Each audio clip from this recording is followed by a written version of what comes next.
How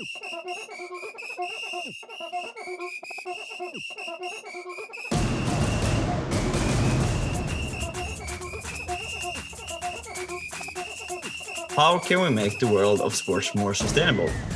Hi, my name is Jacob Wickestall, and I'm the host of the Sports Use podcast, a podcast where we interview new perspectives that you had never heard before, and all of them are all about the sports world. We dive into interesting conversations with unique people and get to know their stories from the sports world. Basically, we take you through an exciting journey behind the sports front stage. And we do this together with our collaboration partner, Sport Idealisten, a job platform only for the sports industry. Find your dream job or dream candidate today, and just head over to sportidealisten.com to learn more. But now let me introduce you to today's guest. He holds a master in sports administration, and he is a sports and sustainable consultant, a member of the Sports Ecology Group, and he is the founder of and the CEO of the Sports Footprint, an environmental friendly startup implementing sustainable practices in the world of sports while engaging fans, organizations, and key stakeholders. But with that said, welcome to the Sports Use podcast, Ioannis Konstantopoulos. Thanks a lot, Jacob, for There was a try at me least. here. Sorry for the name there, but we talked about it a little bit before we started recording, so I did my best at least. You did your best, definitely. People have gone much worse with my name, so thank you. Thanks a lot for the invitation, and thanks for having me here. It's a great pleasure to talk with you about sport and sustainability. Yeah, likewise, and I think this is a subject that is very, very hot topic at the moment. Meanwhile, there's a lot of people that don't know anything about it. So I'm very glad to have the opportunity to be here today with you to learn more, and but also making sure that more people have the chance to learn more about the topic, and so we all can contribute to a more sustainable world. Exactly. It's kind of trendy. It's hot. It's one of, in my humble opinion, one of the most, let's say,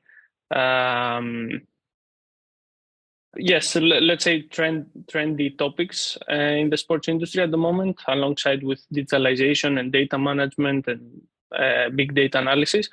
And as exactly as you said, that there are no expert and not much of an expertise in the industry of sport and sustainability. I was talking the other day with some colleagues of mine, both academic and practical, and they were saying exactly this, that everybody talks about sustainability right now, but there are no particularly experts on that. So what I would like to do, as I usually do with my guests here, is to ask them their first sport experience when they were a kid. So what would you say comes up to your mind when you think about when you were young? What is the sport experience that brings you closest to your heart? Oh, in Greece, I don't know if you know it, but basketball is one of the most popular sports, kind of a national sport. So I was lucky enough to have a small basketball court outside of my door, and I was playing with my brother for hours. The neighborhood was complaining about us and stuff like that. So yes, I have basketball in my heart. Then I started playing football, but these two sports are kind of, as a native Greek, I have them to my heart.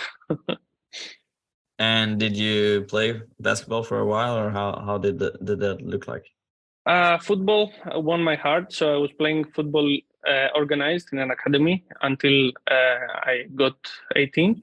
And basketball, I kept having it as a hobby, playing with friends in a weekly basis, let's say.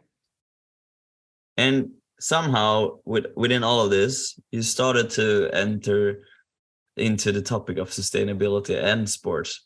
How did that, what brought you to those topics together? That's a very interesting question, because I did my bachelor degree in physical education and sports science. So I was more focused on subjects like coaching, sports science, and fitness. And then I started attending sport events, and I was more interested on the management of these events and about sustainability aspects, as I had in my personal values, the think about protecting nature and the environment. So looking at the plastics, let's say, or different examples of non-sustainable event management, I was thinking about that. So when I did my master's in sport administration, I was more focused on the sustainability in all aspects of sport management, let's say operational, marketing. And gradually, I shifted from sports coaching to sport and sustainability consulting. I'm not sure. Like I don't have any stats on it, but I'm not sure like how common that is.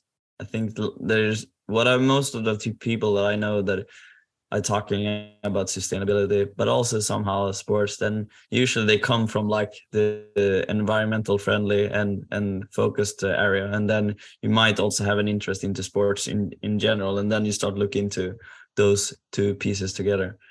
But I'm Exactly. thinking, it feels like, in my opinion, it feels like sustainability has becoming something that pops up.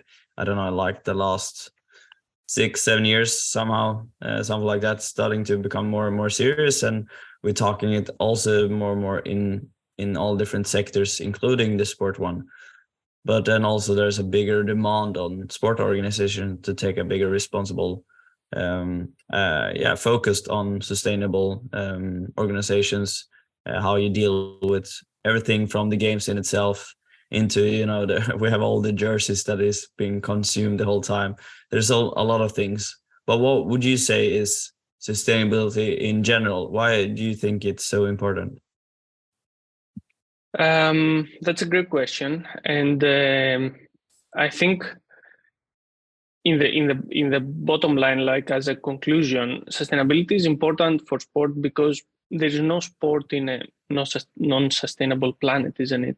So it's regarding the effects of climate change, as climate change threatens our health and our lives and impacts the way that we operate, that we consume sport, that we participate in sport, with different examples like air quality or infrastructure, flooded sports stadiums, etc. So it's it comes up to human survival and human life. So sport basically offers a great platform to engage in sustainability aspects, and obviously sport to become more sustainable, but also use the power of sport to make the world more sustainable. So there are two different aspects that sport can contribute in this fight against climate change and against the clock. Do you think sports has a better, like the movement of sports have a bigger chance to make an impact on the sustainability work compared to other sectors? That's a very nice question, and I will answer in two ways: the one with numbers and one with a small anecdote. So, from one side, we have some amazing numbers that say that 2.5 billion people, like 1/3 of the humanity, follows football. For example, is a football fan, or 1/3 of the European population in this European context is a sport participants, like active sport participants. So sport has a great platform that engages with millions of people that other industries cannot. And when I was attending a lecture about sport and sustainability, a great speaker, very engaging one, said, "Okay, let's discuss. On the end of the day, if you hear in the TV, you are watching the news, and you see a politician talking about climate change and saying that we need to change our politics and policies in order to be more sustainable. And from the other side, you have Messi or Ronaldo or a great athlete. Who would you engage, with your sport idol or with a politician or with a guy from an industry?" And usually, either we admit it or not, sports idols speak to our heart and we follow them.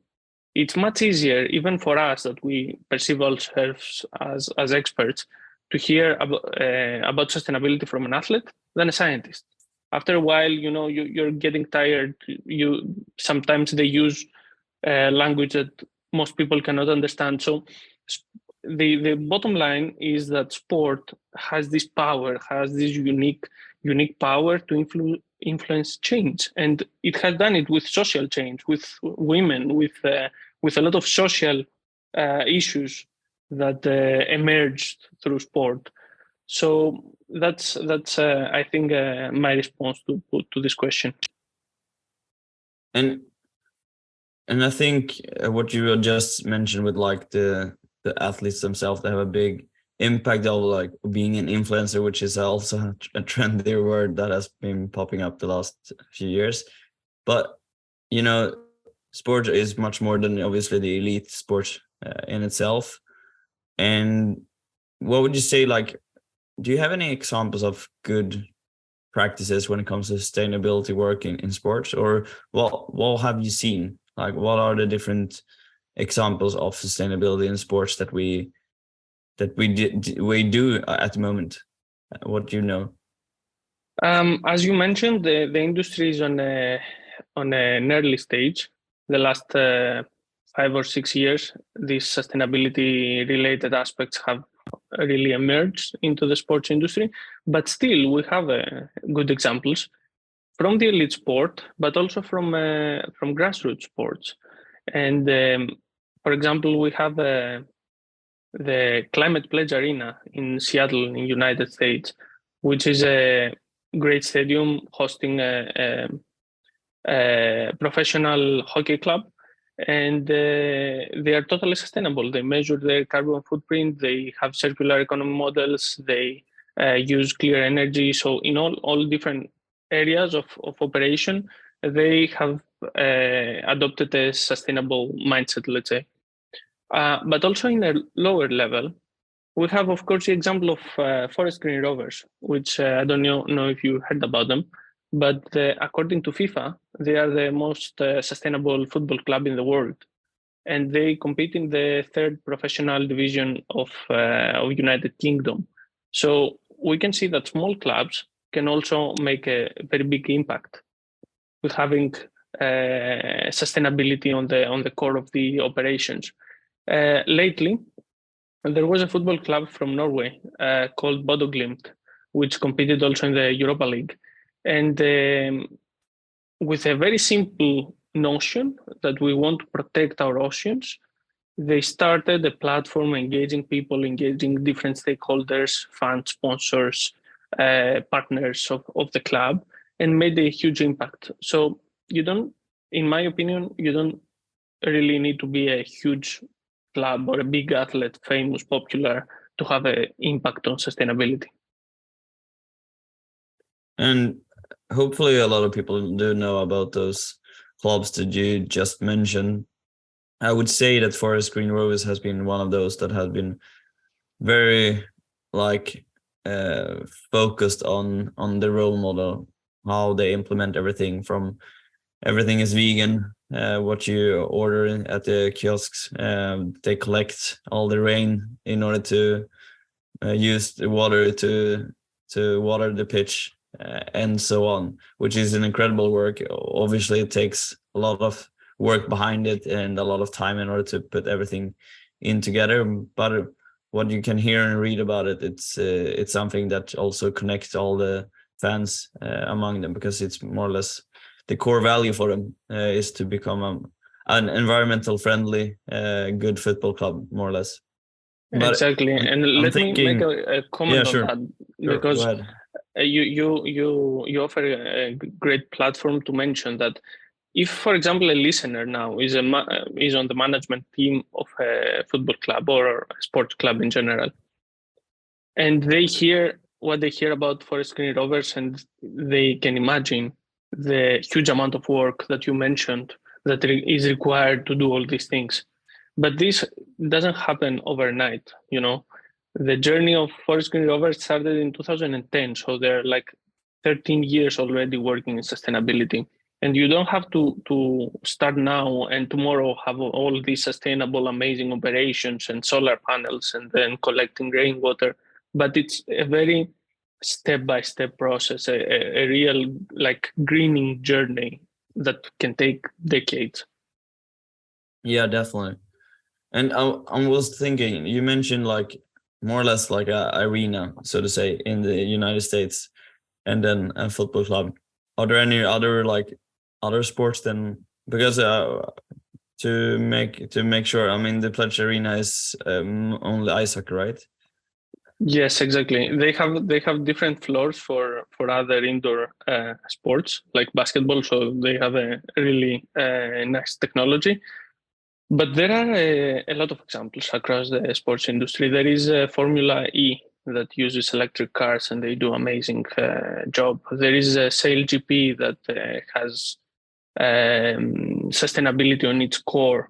So pretty much right now in 2023, most sports have understood the need for sustainability, and most of them they started to taking action towards that.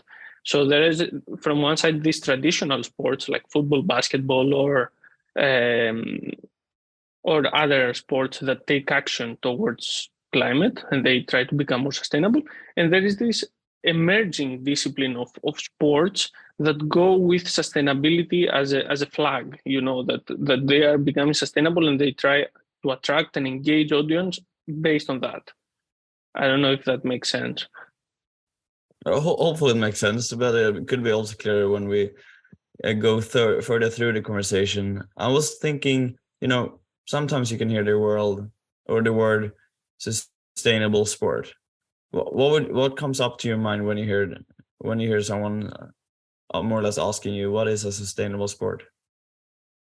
Wow. I don't really think that in a conceptual level this exists. There was a great academic paper saying that it's all about how do we define sustainability and sustainable sport. And if you take the definition of the United Nations about sustainability, that basically is the need of future to have the need of future generations to meet their own needs, which is a very broad definition. So if we keep it that broad and vague, I wouldn't say that there is a sustainable sport. But as the International Olympic Committee have launched the project, as sustainable as possible would be a more relevant term in my opinion. So a sport that is as sustainable as possible, to me, is a sport that minimizes the environmental impact. So it has as less as possible and maximizes its social impact, because we shouldn't forget about social sustainability when we discuss about sustainability. It's not only about the environment, but it's also having a huge impact on the society and at the same time trying to have as less as possible towards the environment. And in your work as of today, what sort of like questions do you get mostly? Usually, sport organizations, when they start their journey, they are a bit lost, to be honest. They don't know where to start and how this journey looks like. And I totally understand them. When I started working on sustainability, I was lost, and I cannot say now that I have clearly everything everything so clear in my mind. But so usually you start by measuring. Without data, you cannot really do anything. You cannot see your baseline, you cannot see your impact, and you cannot see your progress. So when you start on your sustainability, you have to measure your carbon emissions, right? And your impact in general, but you have to measure some things. So the framework starts with measuring. And then based on this baseline measure, you start implementing things. For example, I will give a very, very simple example. If you are a regional sport club or a local sports club, and you have a sport facility that uses a lot of electricity, you measure your electricity bills and you see that you have a big impact on this energy consumption. So you have to do something about that. So you find ways to be more energy efficient, or you change to LED lamps, or you try to use less energy. So based on this initial measurement, you implement some things, and then you start monitoring, start having measurement as a standard in a yearly, in a monthly basis. And throughout this process, you start engaging with people, because without people, or without the engagement of different stakeholders, you cannot really do anything. If you want to have waste separation and recycling and composting, without engaging with the people that you want them actually to throw the plastic bottle on the right bin, you cannot really do anything. So for me, the framework is initial measurement, implementation, monitoring in a yearly basis, and then throughout the whole process, engagement with different stakeholders. Would you say there's a specific role or a person in the organizations that do this as of today, or do they have to sort of hire someone new to become like their own sustainable, responsible person, or something like that? That's the case with elite sport only. So the last couple of years, we have seen a lot of job openings in the sports industry as sustainability manager. But that's only with elite sport. So there are a lot of Premier League clubs that they hire sustainability officers, but even not all of them in the Premier League. So in this case, with elite sport, you need a sustainability management, because there are a lot of data, a lot of operations. These clubs are companies, so you need to have proficiency. But in a local level, it's all about people that they have sustainability and the environment on their personal values. So you need to find these people inside the club and start working in a voluntary basis to help you become more sustainable. And I guess that is one of the challenges for the sports world, especially for those clubs that are more like amateur driven, but they're still, have a huge impact on the society, even though it's a small club, because it's making a big of the social impact. But then imagine if everyone could take one step further when it comes to the environmental aspect as well, what that could be, the great impact that could turn out to be. However, who should take, the first step, and who should be responsible.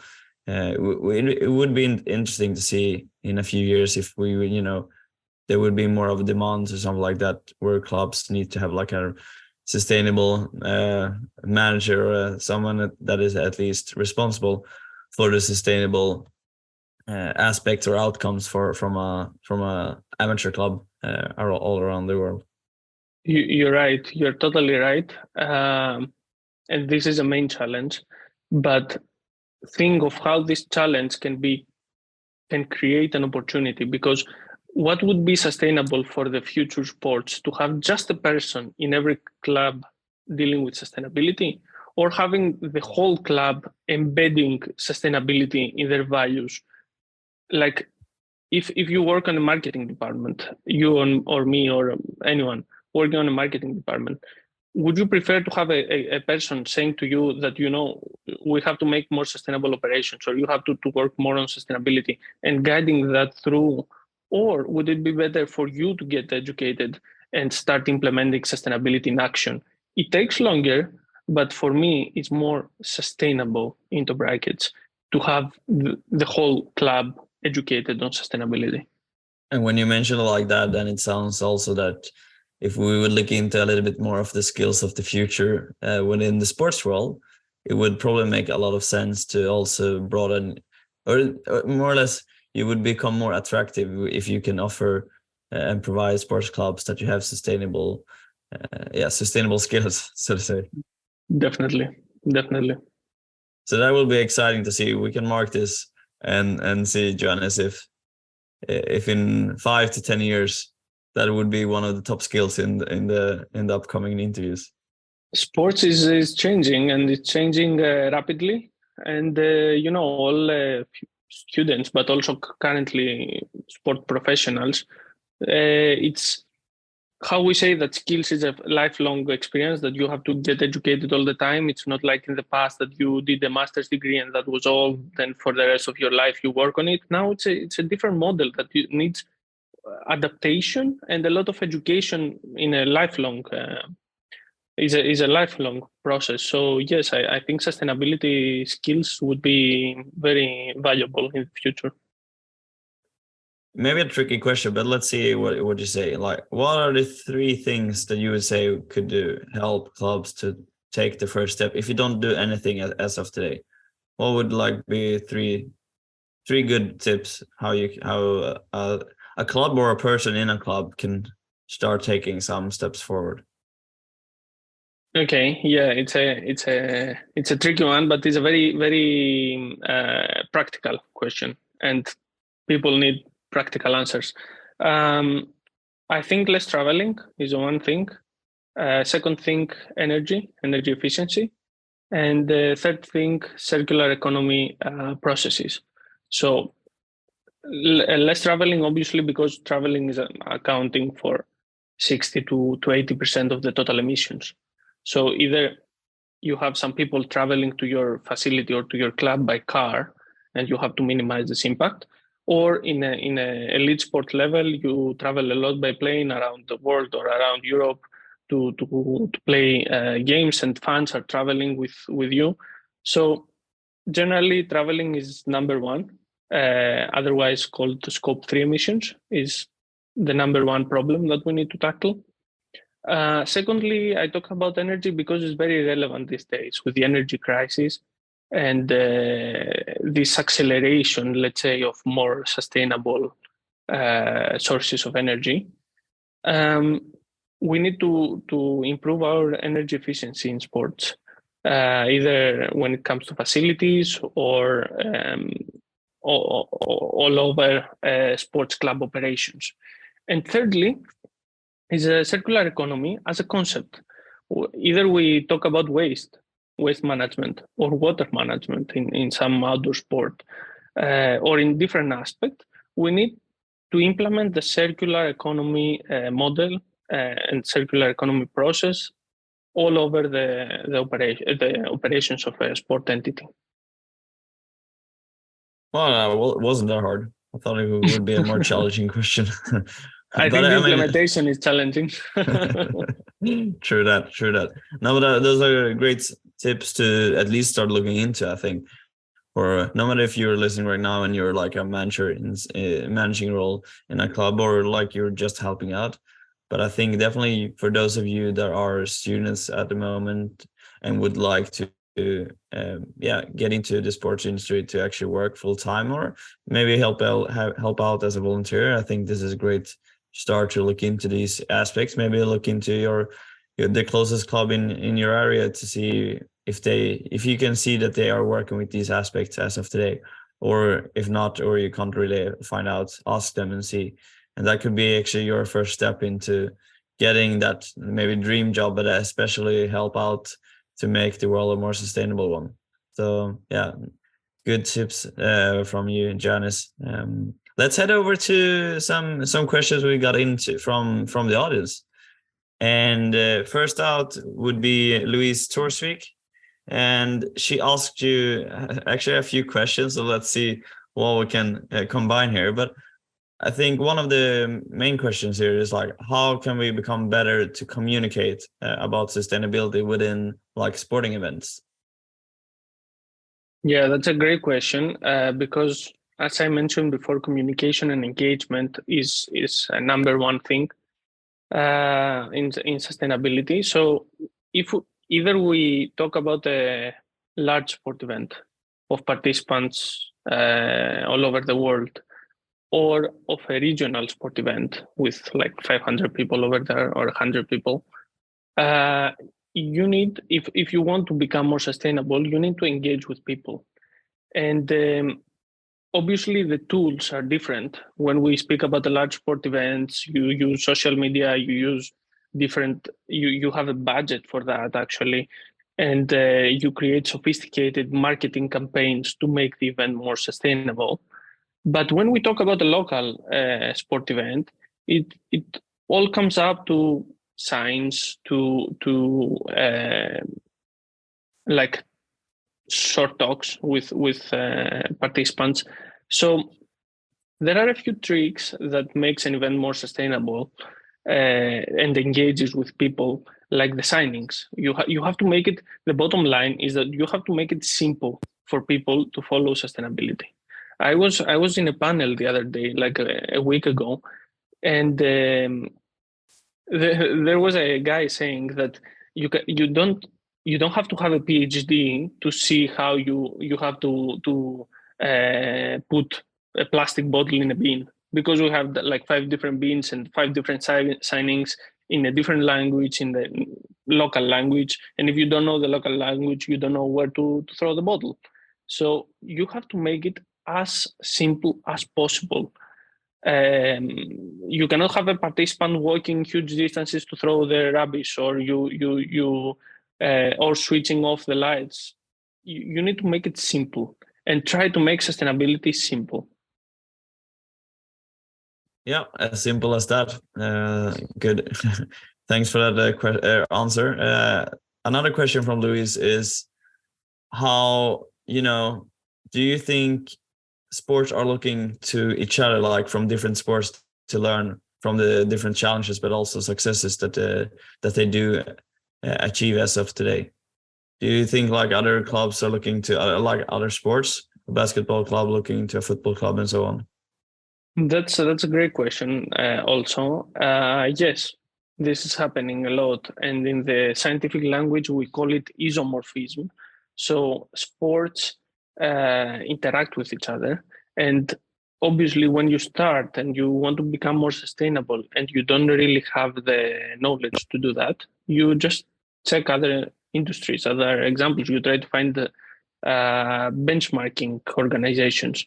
So yes, there is a lot of knowledge transfer between sports, but also sports are different, and there are a lot of similarities, but also there are a lot of differences.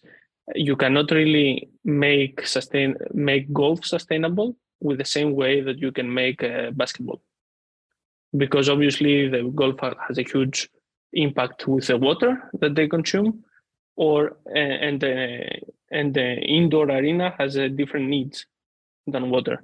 So there is knowledge transfer, but we cannot stay only on that. We need to develop tools for every individual sport to strive on sustainability.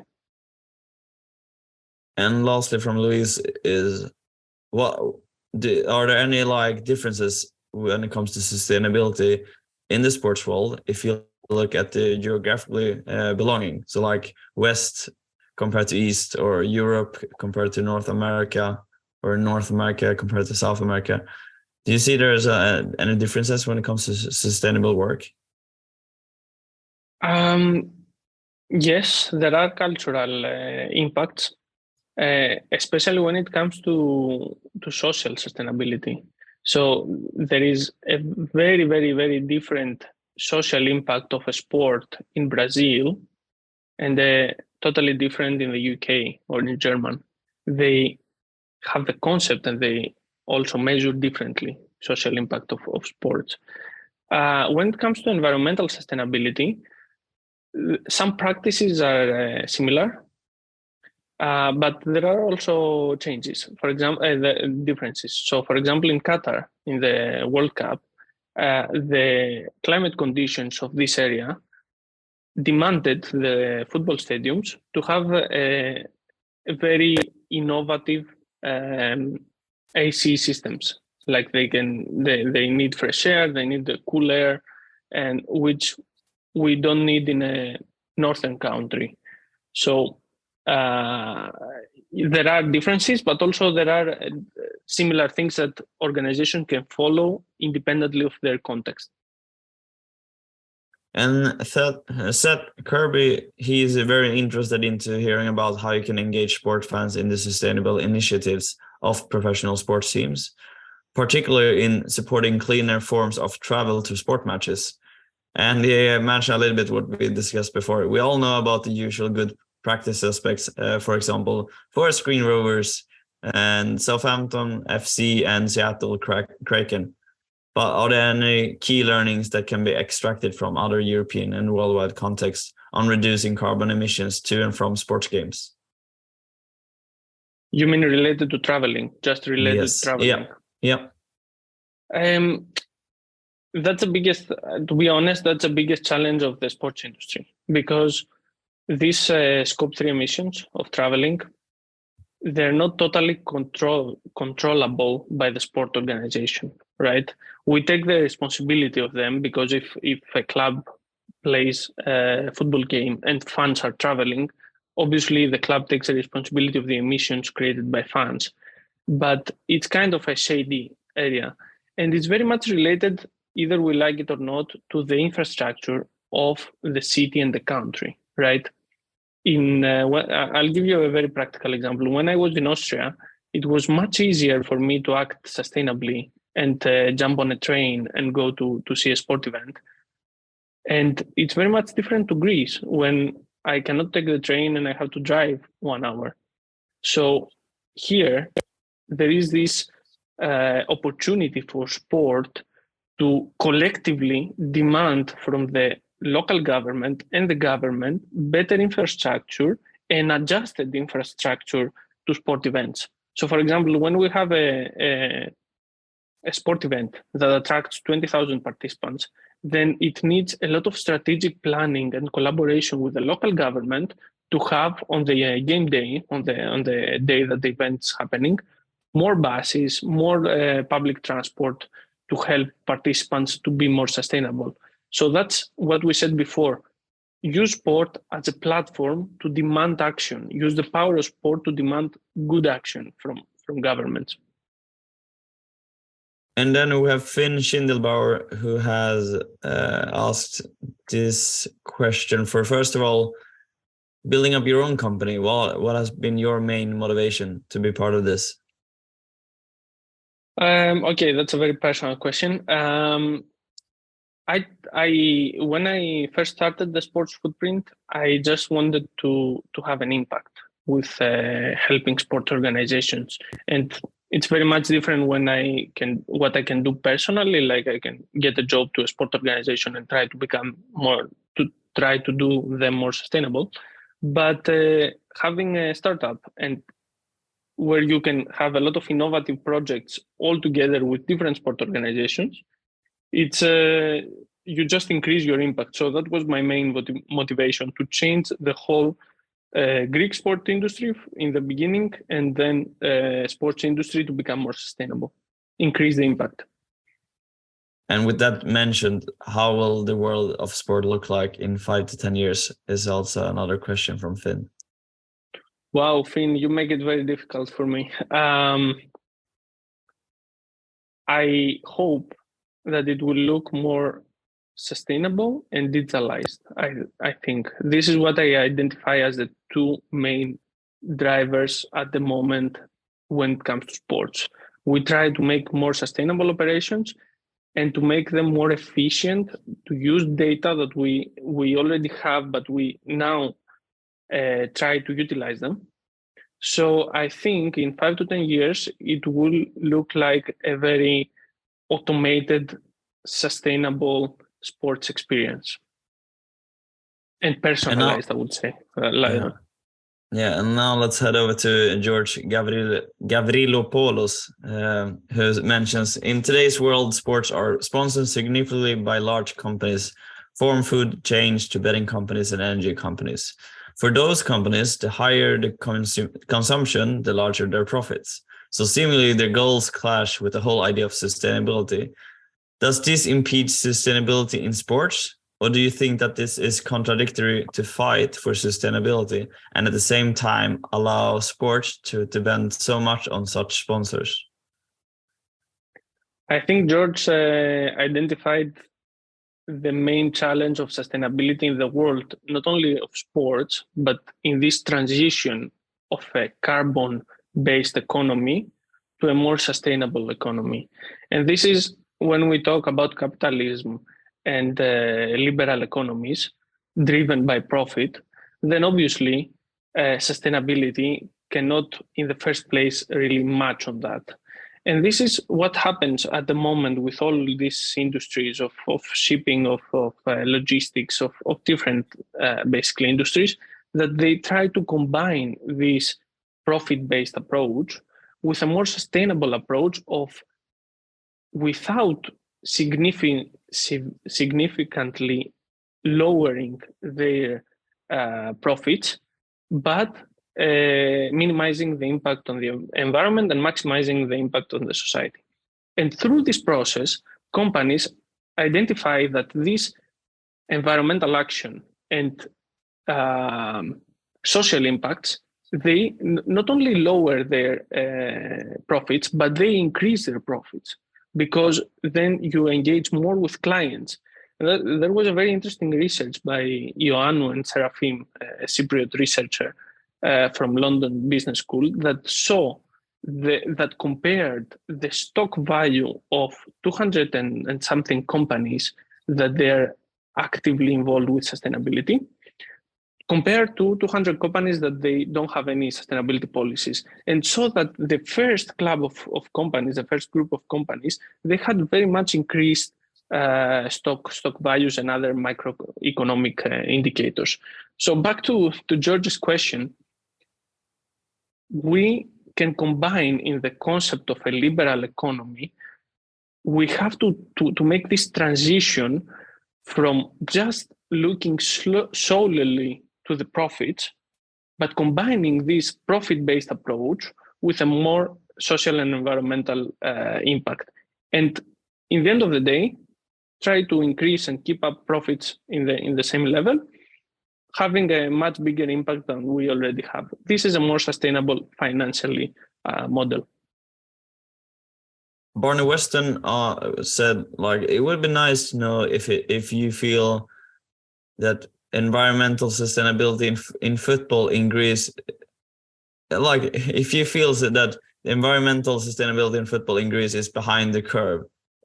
And he sends you the best, but he would like to know about the environmental sustainability in Greece in football. He's right. Football in Greece, it's behind the curve.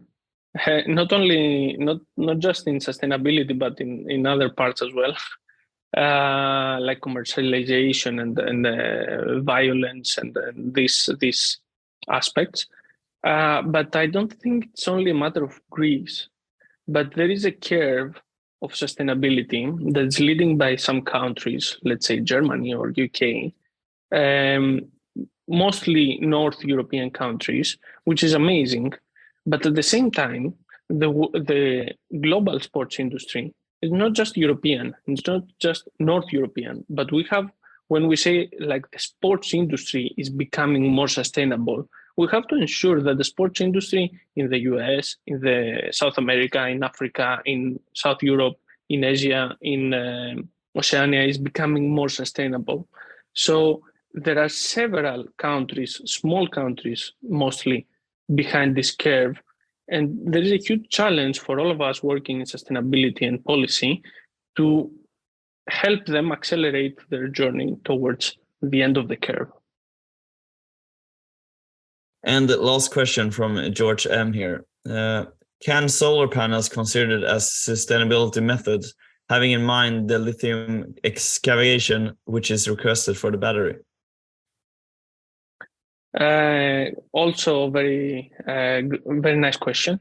I would say I would agree with him, and I would say no, with the same mindset that also electric cars with their batteries from lithium from Africa, they're not sustainable. So it all comes up to how do we define sustainability, right? And if we define sustainability as a process in all life cycle of a product, from the people that they work on the mining in Africa to bring this lithium to more developed countries, then of course it's not sustainable. But this is a conversation beyond sport, you know. It's a conversation that we need to ask economists and political leaders to ensure these things are becoming sustainable, and sport just implements them. It's just one more of all industries that they actually implement technological solutions. Great, and let's head over to the end of the show today. And people might be curious to see what else you're up to, but also maybe ask you further questions. So, how would you say people can connect or follow you? First of all, feel free for everyone is listening and have any more questions or concerns or any ideas. They can reach out on social media of either the Sports Footprint or my personal on LinkedIn, Instagram, and they can always send an email to both personal and the Sports Footprint's email. They're all online. And also, right now, when you listen to this, you can just check the show notes on your podcast app, and then you can click easily there, and then connect or follow Ioannis to learn more. Well, Ioannis, it's been a great, inspiring, and also very knowledgeable discussion so far, I think, and hope that more people like you and I feel like there's a lot of things to do, but it's not that difficult to make a change and an impact. It's just a matter of start doing. And I think that maybe that is the key lesson here, is that at least if we just start taking actions, and it could be small steps, just as you mentioned, Forest Green Rovers didn't start yesterday and become one of the role models as of today in the world of sport. They started a long time ago, and it's just a matter of doing the work. Well, or what would you wrap up as a last lesson learned here? You made an amazing one, wrap up. It just, as you said, and this is also words from Claire Poole, which is a leader in sustainability in the UK. Just make a start with very, very small, low-hanging fruits, but with big ambitions. So you start now doing small things, but have in mind that in 10 years from now, you're going to be much more sustainable than now. Have a big vision. That would be my wrap up. And thank you very, very much, you and the listeners that made amazing questions for this discussion. It was very, very interesting discussing with you all these matters of sustainability. Thanks a lot. No, thank you, Ioannis. And also thanks for everyone that has been listening and also asked those questions, which is why we do this, is to encourage more people to involve, engage, and make sure that we all can be part of like the dream of our life, to be part of something that we enjoy, and we should be able to do it. So that's one of the things that we do, why we do this podcast, to showcase all the different perspectives and experiences that people do in the world of sports. And if you would like to learn more, follow us on our Instagram account, Sport Views Podcast. Feel free to drop any guests that you would like us to put in the show, or any subject that you would like to learn more about.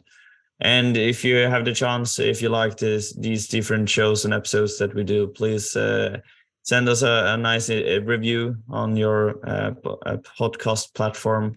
Otherwise, we're looking forward to have another conversation in a few weeks again. So stay tuned, and I hope to see you all listeners there. And thanks once again, Ioannis, for being part of this episode. And let's create a great day from now on as well.